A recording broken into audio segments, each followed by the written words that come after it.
ಬೆಂಗಳೂರು ಕರಗಕ್ಕೂ ಕಾಸು ಕೊಟ್ಟಿಲ್ವಾ ಸರ್ಕಾರ ಅನ್ನೋ ಅನುಮಾನ ಕಾಡ್ತಾ ಇದೆ. ಆರ್ ರಮೇಶ್ ಪಿತೂರಿಯಿಂದಲೇ ಹಣ ಸಿಕ್ಕಿಲ್ಲ ಅನ್ನೋ ಆರೋಪ ಮತ್ತೊಂದು ಕಡೆ. ಕರಗ ಸಮಿತಿಯ ಅಧ್ಯಕ್ಷ ಸತೀಶ್ ಗಂಭೀರ ಆರೋಪ ಮಾಡಿದ್ದಾರೆ. ಸತತವಾಗಿ 6 ವರ್ಷದಿಂದ ಕರಗ ಮಾಡಿಸ್ತಾ ಇದ್ದೇನೆ, ₹1 ಕರಗ ಮಾಡೋಕೆ ಕೊಟ್ಟಿಲ್ಲ, 40 ಲಕ್ಷ ಯಾರ ಅಕೌಂಟ್ಗೆ ಹೋಗಿದೆ ಅಂತ ಹೇಳಿ ಪ್ರಶ್ನೆ ಮಾಡಿದ್ದಾರೆ.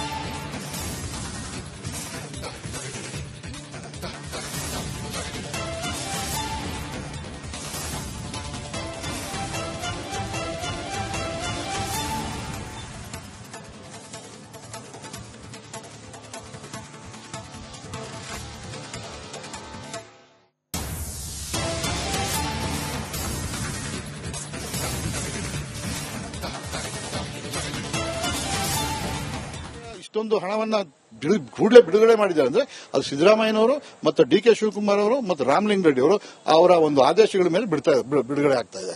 ಹಾಗಾಗಿ ಈಗಾಗಲೇ 40 ಲಕ್ಷ ಬಿಡುಗಡೆ ಆಗಿದೆ, ಅದರಿಂದಲೇ ಈ ಕೆಲಸಗಳೆಲ್ಲ ನಡೀತಾರೆ. ಹೂವಿದ್ದು ಹೌದೌದು, ಅದೆಲ್ಲ ಟೆಂಡರ್ಸ್ ಕರೆದಿದ್ದಾರೆ. ಈಗ ಹೂವು ಕೊಡೋರಿಗೆ ಒಂದು ಟೆಂಡರು ಮತ್ತು ಬೇರೆ ಬೇರೆ ಕೆಲಸಗಳೆಲ್ಲ ಟೆಂಡರ್ ಕರೆದಿದ್ದಾರೆ. ಏನೆಲ್ಲ ಒಂದು ನಡವಳಿಕೆ ಇರುತ್ತೆ, ಒಂದು ನಡವಳಿಕೆ, ಆ ನಡವಳಿಕೆ ಏನ್ ಹೇಳುತ್ತೆ ಅದ್ರ ಪ್ರಕಾರದಲ್ಲಿ ನಡ್ಕೋತಾರೆ ಅಧಿಕಾರಿಗಳು. ಅದ್ರ ಪ್ರಕಾರ ಇದು ನಡ್ಕೋತಾ ಇದ್ದಾರೆ. ಇವರು ಯಾವ್ದು ಎಕ್ಸ್ಟ್ರಾರ್ಡಿನರಿಯಾಗಿ ನಾನು ಬ್ಯಾನರ್ ಹಾಕಿದ್ದೀನಿ, ನಾನು ಅವ್ರಿಗೆ ಬಟ್ಟೆ ಕೊಡಿಸಿದ್ದೀನಿ, ಅವ್ರಿಗೆ ನಾನು ಆಪಲ್ ಕೊಟ್ಟಿದ್ದೀನಿ, ಅರೆ ನನಗಿಷ್ಟ ಇತ್ತು, ಇವತ್ತು ನಾನು ಇನ್ನೇನೋ ಮಾಡಿದ್ದೀನಿ, ಅಥವಾ ಈ ತರ ವಸ್ತ್ರ ಕೊಡಿಸ್ಬೇಕು ಅಂತ ನನ್ನ ಆಸೆ, ಎಲ್ಲರಿಗೂ ವಸ್ತ್ರ ಕೊಡಿಸ್ತೀನಿ, ಅದು ನನ್ನ ಆಸೆ. ಅದನ್ನ ನಾನು ಸರ್ಕಾರದಿಂದ ಅಪ್ಲೈ ಮಾಡೋಕ್ಕಾಗತ್ತಾ? ತಪ್ಪಾಗತ್ತೆ. ಸರ್ಕಾರ ಇವಾಗ ಕರಗ ಸ್ಟಾರ್ಟ್ ಆಗಿ 8 ದಿವಸ ಆಯಿತು. ಕರಗಕ್ಕೆ 3-4 ದಿವಸ ಮುಂಚೆನೆ 50 ಲಕ್ಷ ರಿಲೀಸ್ ಮಾಡ್ಬಿಡೋರು. ಇನ್ನು ಬ್ಯಾಲೆನ್ಸ್ ದುಡ್ಡನ್ನ ಕರಗ ಆದ್ಮೇಲೆ ರಿಲೀಸ್ ಮಾಡೋರು. ಈ ಸಲ ಆರ್ ರಮೇಶ್ ಪಿತೂರಿಯಿಂದಾನೇ ಇದು ಆಗಿರೋದು. ಈ ಸಲ ನೋಡಿ, ಇವಾಗ ಆಯ್ತು, ಇವತ್ತು ಫೈನಲ್ ಡೇ, ಇವಾಗ 65 ಲಕ್ಷ ಖರ್ಚು ಮಾಡಿದಿರಿ. ನೀವು ಹೇಳ್ತಾರೆ ಹಂತವಾಗಿ 40 ಲಕ್ಷನ ಏನ್ ಮಾಡೋದು? ಇವತ್ತು ಕರಗ 45-50 ಲಕ್ಷ ಬೇಕು. ಇವಾಗ ರಿಲೀಸ್ ಮಾಡಿದ್ದಾರೆ. ಯಾರಿಗೆ ಮಾಡಿದ್ದಾರೆ? ಇದು ಆರ್ ರಮೇಶ್ಗೆ ಏನೂ ಗೊತ್ತಿಲ್ಲ. ನಮ್ಮ ಶಾಸ್ತ್ರ ಸಂಪ್ರದಾಯ, ನಮ್ಮ ಜನಾಂಗ, ನಮ್ಮ ವಿಶ್ವವಿಖ್ಯಾತ ಬೆಂಗಳೂರು ಕರಗ ಬಗ್ಗೆ ಆರ್ ರಮೇಶ್ ಗೊತ್ತಿಲ್ಲ ಅನ್ನೋದಕ್ಕೆ ಇದೇ ಉದಾಹರಣೆ. ಯಾಕಂತ ಹೇಳಿದ್ರೆ ಇವತ್ತು ಏನ್ ಮಾಡ್ತಾ ಇದೀರಿ ಅವ್ರನ್ನ ಕೇಳಿ, ಇವತ್ತು ಎಷ್ಟು ಓದ್ತಿದ್ದೀರಿ ಅವ್ರನ್ನ ಕೇಳಿ, ಏನಂದ್ರೆ ಏನು ಗೊತ್ತಿಲ್ಲ. ಅವ್ರು ಬರೀ ಶೋ ಉಡಾಯಿಸೋದೇ ಅವ್ರ ಕೆಲಸ. ನಾನು ಇದನ್ನ ಪದೇ ಹೇಳ್ತಾ ಇದ್ದೀನಿ. ಇವಾಗ 40 ಲಕ್ಷ ಕೊಟ್ಟಿದಾರಂದ್ರಲ್ಲ, ಇದನ್ನ ಫುಲ್ ನೀವು ತನಿಖೆ ಮಾಡಿ. 40 ಲಕ್ಷ ಯಾರ ಅಕೌಂಟ್ಗೆ ಹೋಗಿದೆ? ಮುಜರಾಯಿಗೆ ಹೋಗಿದೆ. ಮುಜರಾಯಿ ಯಾವಾಗ ಕೊಡ್ತಾರೆ? ಕರಗ ಆದ್ಮೇಲೆ ಕೊಡ್ತೀನಿ ಅಂದ್ರೆ. ಇವಾಗ ಹೂವದೊಂದು ಕೊಟ್ಟಿಲ್ಲ ಅಂದ್ರೆ ನೋಡಿ, ಹೂವು ಹಾಕಿಲ್ಲ. ಇವಾಗ ಅವ್ರಿಗೆ ನಾನು 1 ಅವರಲ್ಲಿ 40 ಲಕ್ಷ ಕೊಡಬೇಕು. ಇಲ್ಲ ಕರಗನ ನಾನು 3 ದಿವಸ ಬಿಟ್ಟು ಮಾಡಕ್ಕಾಗತ್ತಾ ಹೇಳಿ? ಆಫೀಸರ್ ನಮ್ಮ ಕೆಲಸ ನಾವು ಮಾಡ್ತಾ ಇದೀವಿ. ಸರ್, ಸತೀಶ್ ಅವರು ಹೇಳ್ತಿದ್ದಾರೆ, ವ್ಯವಸ್ಥಾಪನಾ ಮಂಡಳಿ ಇದೆ, ನಾನು ಮತ್ತೆ ಪೂಜಾರಿಗಳೇನಿದ್ದಾರೆ ಕರಗ ಹೊತ್ತಿರೋರು, ಅವರು ದುಡ್ಡು ಹಾಕೊಂಡು ಮಾಡ್ತಿದೀವಿ, 65 ಲಕ್ಷ ಆಗಿದೆ, ಈಗ ಯಾವುದೇ ರೀತಿ ಅಂತ ದುಡ್ಡು ಬಿಡುಗಡೆ ಆಗಿಲ್ಲ ಅಂತಾರೆ ಅವರು. ಅದು ನನ್ನ ಗಮನಕ್ಕೆ ಬಂದಿಲ್ಲ ಸರ್. ಅವರು ಯಾರಿಗೆ ಹೇಳಿದಾರೆ ಗೊತ್ತಿಲ್ಲ ಸರ್. ನಾವು ನಮ್ಮ ನಮ್ಮ ಎಕ್ಸಿಕ್ಯೂಟಿವ್ ಆಫೀಸರು, ನಮ್ಮ ಅಸಿಸ್ಟೆಂಟ್ ಕಮಿಷನರು, ನಮ್ಮ ತಹಸೀಲ್ದಾರ್ ಮುಜರಾಯಿ, ಇವರೆಲ್ಲ ಉಸ್ತುವಾರಿ ಹಾಕಿದೀವಿ ಸರ್. ಅವರು ಎಲ್ಲರೂ ಸೇರಿ ಕೆಲಸ ಮಾಡ್ತಾರೆ.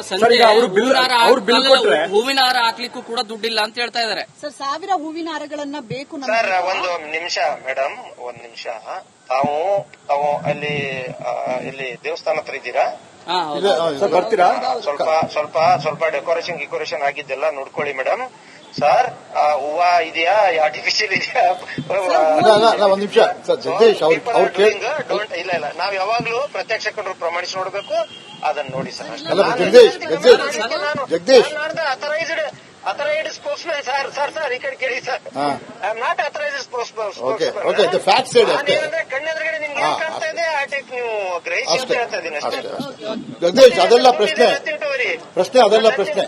ಈಗ ಪ್ರಶ್ನೆ, ನಾವು ಒಂದು ಸುಮಾರು 1,200 ಜನಕ್ಕೆ ಹೂನಾರುಗಳು ಹಾಕ್ತಾರೆ. ಆ ಹೂನಾರುಗಳಿಗೆ ದುಡ್ಡು ಕೊಟ್ಟಿಲ್ಲ ಅಂತ ಈಗ ಹಪಾದಾನೆ. ಸರ್ ಏನು ಇಲ್ಲ, ನಾವು ಅವ್ರಿಗೆ ದುಡ್ಡು ಕೊಟ್ಟಿದ್ದೀವಿ. ಇವತ್ತು ಕೂಡ ಅಡ್ವಾನ್ಸ್ ಕೊಡ್ತೀವಿ.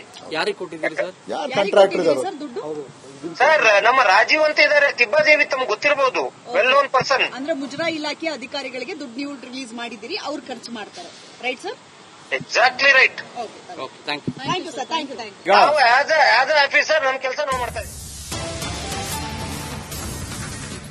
ಕರಗದ ವಿಚಾರದಲ್ಲಿ ಜ್ಞಾನೇಂದ್ರ ತೀವ್ರ ಬೇಸರವನ್ನ ವ್ಯಕ್ತಪಡಿಸಿದ್ದಾರೆ. ಇತಿಹಾಸದಲ್ಲಿ ಮೊದಲ ಬಾರಿಗೆ ಮಾಧ್ಯಮದಲ್ಲಿ ಮಾತನಾಡೋ ಪರಿಸ್ಥಿತಿ ಬಂದ್ಬಿಡ್ತು. ದೇವಸ್ಥಾನದ ಚರಿತ್ರೆಯಲ್ಲಿ ಅರ್ಚಕರು ಇದೇ ರೀತಿಯ ಮೊದಲ ಪ್ರತಿಕ್ರಿಯೆ. ಕರಗಕ್ಕೆ ಸರ್ಕಾರದಿಂದ ₹1 ಕೂಡ ಬಂದಿಲ್ಲ ಅಂತ ಹೇಳಿ ಬಹಿರಂಗವಾಗಿ ಹೇಳಿದ್ದಾರೆ.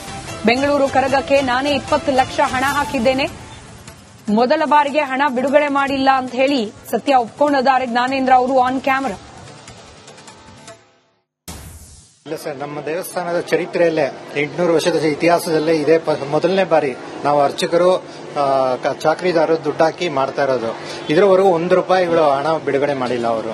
ಇವತ್ತು ಬರುತ್ತೆ ನಾಳೆ ಬರುತ್ತೆ ಅಂತ ಇದ್ದಾರೆ. ಯಾಕಂದ್ರೆ ನಾವು ಇತಿಹಾಸ ಪ್ರಸಿದ್ಧ ಜಾತ್ರೆ ನಿಲ್ಬಾರ್ದು ಅಂದ್ಬಿಟ್ಟು ನಾವು ಕೈಯಿಂದ 3 ಅಧ್ಯಕ್ಷರು, ನಮ್ಮ ಸೂರ್ಯಣ್ಣ ಅವರು, ನಾವು 20 ಲಕ್ಷ ಹಾಕಿ ಕೈಯಿಂದ ಹಾಕಿ ಖರ್ಚು ಮಾಡಿದ್ವಿ ನೋಡಿ. ಇದರ ತನಕ ₹1 ಕೊಟ್ಟಿಲ್ಲ ಅವರು. ಸರ್, ಇವತ್ತು ಬರುತ್ತೆ ನಾಳೆ ಬರುತ್ತೆ, ಬಿಬಿಎಂಪಿಯಿಂದ ಇನ್ನ ಚೆಕ್ ಬಂದಿಲ್ಲ ಅಂತ ಇದೇ ರೀತಿ ಹೇಳ್ಕೊಂಡು ನೋಡಿ 9 ದಿವಸದ ಅಲಂಕಾರ ನಾವು ಕೈಯಿಂದ ಹಾಕಿ, ನಾನು ಒಳಗಡೆ ಇದೆಲ್ಲ ಜವಾಬ್ದಾರಿ ನಾವು ತಗೊಂಡಿದ್ವಿ, ಹೊರಗಡೆ ಅಲಂಕಾರದ್ದೆಲ್ಲ ನಮ್ಮ ಸೂರ್ಯಣ್ಣ ಅವರು ತಗೊಂಡಿದ್ರು.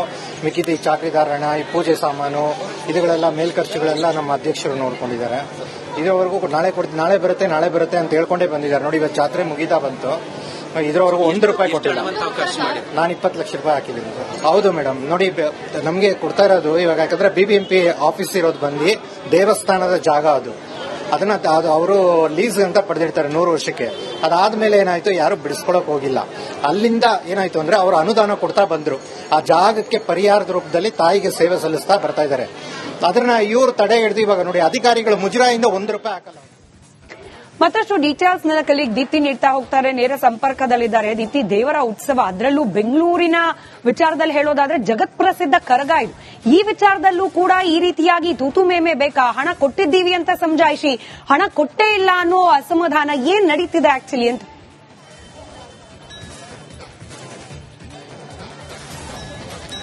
ಸ್ಮಿತಾ, ಬೆಂಗಳೂರು ಕರಗಕ್ಕೆ 1.5 ಕೋಟಿ ಬಜೆಟ್ ಮೀಸಲಾಗಿದೆ. ಆ ಪ್ರಕಾರವಾಗಿ ಬೆಂಗಳೂರು ಕರಗ ಆರಂಭಕ್ಕೂ ಮುಂಚೆ ಅಂದ್ರೆ ಧ್ವಜಾರೋಹಣ ಯಾವಾಗ ಆಗುತ್ತೆ, ಏಪ್ರಿಲ್ 4, ಅದರ ಮುಂಚಿತವಾಗಿ 50 ಲಕ್ಷ ಹಣವನ್ನ ಬಿಡುಗಡೆ ಮಾಡಬೇಕಾಗುತ್ತೆ ಎಲ್ಲಾ ರೀತಿಯ ಖರ್ಚು ವೆಚ್ಚಗಳನ್ನು ನೋಡೋದಕ್ಕೆ. ಆದ್ರೆ ಅಧಿಕಾರಿಗಳು ಇಲ್ಲಿ ತನಕ ದೇವಸ್ಥಾನಕ್ಕೆ ಭೇಟಿಯನ್ನ ಕೊಟ್ಟಿಲ್ಲ, ₹1 ಹಣವನ್ನ ಬಿಡುಗಡೆ ಮಾಡಿಲ್ಲ ಅಂತ ಹೇಳಿ ಧರ್ಮರಾಯನ ಸ್ವಾಮಿ ದೇವಸ್ಥಾನದ ಅಧ್ಯಕ್ಷ ಸತೀಶ್ ಜೊತೆಗೆ ಮೊಟ್ಟ ಮೊದಲ ಬಾರಿಗೆ ಮಾಧ್ಯಮದ ಮುಂದೆ ಖುದ್ದು ಕರಗದ ಪೂಜಾರಿ ಅವರು ಬಂದು ಹೇಳಿಕೆಯನ್ನ ಕೊಟ್ಟಿದ್ದಾರೆ. ಇಲ್ಲಿ ತನಕ ಸರ್ಕಾರದಿಂದ ₹1 ಬಂದಿಲ್ಲ ಅಂತ. ಸೊ ಕರಗದ ಪೂಜಾರಿಯೇ ಬಂದು ಹೇಳಿಕೆಯನ್ನ ಕೊಡ್ತಾ ಇದ್ದಾರೆ ಅಂತ ಹೇಳಿದ್ರೆ ಇಲ್ಲಿ ಅಧಿಕಾರಿಗಳ ಕಳ್ಳಾಟ ಆಗ್ತಿದೆಯಾ ಅನ್ನೋದನ್ನ ನೋಡಬೇಕಾಗುತ್ತೆ.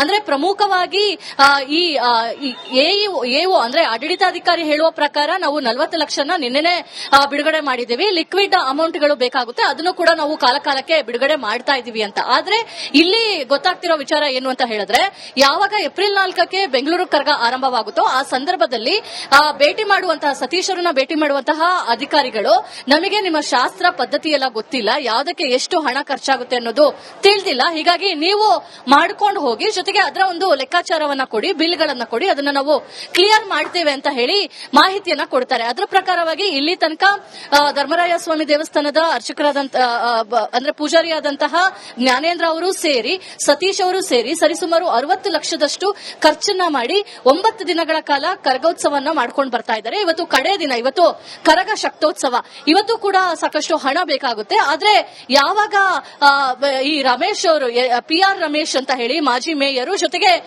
One of the community member ಅವರು ಇವರಿಗೆ ಮಾಡ್ಲಿಕ್ಕೆ ಯಾರು ಹೇಳಿದ್ದು ಅಂತ ಪ್ರಶ್ನೆಯನ್ನ ಮಾಡ್ತಾರೋ, ಇದರಿಂದ ಬೇಸರಗೊಂಡಂತಹ ಜ್ಞಾನೇಂದ್ರ ಅವರು ಹಾಗಿದ್ರೆ ನಾವು ಖರ್ಚು ಮಾಡಿದ್ದೇವೆ, ಯಾವುದೇ ರೀತಿಯಾಗಿ ಕಪ್ಪು ಚುಕ್ಕಿ ಬರಬಾರ್ದು, ಬೆಂಗಳೂರು ಕರಗೋತ್ಸವ ತುಂಬಾ ಅದ್ದೂರಿಯಾಗಿ ನಡ್ಕೊಂಡು ಹೋಗ್ಬೇಕು, ಹೀಗಾಗಿ ನಾವು ಏನು ಆಗೋದು ಬೇಡ ಅನ್ನೋ ನಿಟ್ಟಿನಲ್ಲಿ ಇಷ್ಟೆಲ್ಲ ಕೆಲಸಗಳನ್ನ ಮಾಡ್ಕೊಂಡು ಬರ್ತಾ ಇದ್ದೇವೆ ಅಂತ ಹೇಳಿ ಬೇಸರವನ್ನ ಹೊರಹಾಕಿದ್ದಾರೆ. ತಕ್ಷಣಕ್ಕೆ ಈಗ ದೇವಸ್ಥಾನದ ಮುಂಭಾಗದಲ್ಲಿ ಕೆಲವು ಹೂವಿನ ಡೆಕೋರೇಷನ್ ಎಲ್ಲ ಮಾಡಬೇಕಾಗಿತ್ತು. ನಾವು ಕಳೆದ ಬಾರಿ ಬಂದಾಗ ಧರ್ಮರಾಯನ ಸ್ವಾಮಿ ದೇವಸ್ಥಾನದ ಮುಂಭಾಗದಲ್ಲಿ ಹೂವಿನ ಅಲಂಕಾರವನ್ನ ಮಾಡಲಾಗ್ತಾ ಇತ್ತು, ಅದ್ದೂರಿಯಾಗಿ ಅಲಂಕಾರವನ್ನ ಮಾಡಲಾಗ್ತಾ ಇತ್ತು. ಆದ್ರೆ ಈಗ ನೀವು ನೋಡಬಹುದು ಒಂದೇ ಒಂದು ಹೂ ಕೂಡ ಅಲಂಕಾರಕ್ಕಿಲ್ಲ. ಕಾರಣ ಈ 30-40 ಲಕ್ಷ ಹಣವನ್ನ ಕೊಡಬೇಕಾಗಿದೆ ಮುಂಗಡವಾಗಿ ಫ್ಲವರ್ ಡೆಕೋರೇಷನ್ ಮಾಡೋರಿಗೆ, ಅವ್ರಿಗೂ ಕೂಡ ಹಣ ಕೊಡೋದಕ್ಕೆ ಆಗದೇ ಇರುವಂತಹ ನಿಟ್ಟಿನಲ್ಲಿ ಯಾವುದೇ ರೀತಿಯಾಗಿ ಮಾಡದೇ ಇರೋದಕ್ಕೆ, ಜೊತೆಗೆ ಸಿಂಪಲ್ ಆಗಿ ಈ ಬಾರಿಯ ಕರಗ ಶಕ್ತೋತ್ಸವನ್ನ ಮಾಡೋದಕ್ಕೆ ನಿರ್ಧಾರವನ್ನ ಮಾಡ್ತಾ ಇದ್ದಾರೆ. ಸ್ಮಿತಾ, ಧನ್ಯವಾದ ದೀಪ್ತಿ ಮಾಹಿತಿಗಾಗಿ.